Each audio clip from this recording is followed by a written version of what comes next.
how to add Razorpay on Shopify. Hey guys, in this video, I am going to show you how you can add Razorpay on Shopify.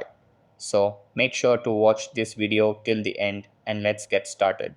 So the first thing that you want to do is log into your Shopify admin dashboard. Over here, go to settings and then click on payments. And then select search by provider.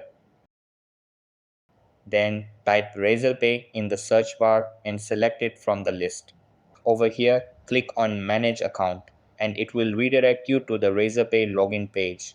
Then log into your Razorpay account and the integration will be completed automatically. After that, to test if Razorpay is working, go to Settings, then Payments and enable Test Mode.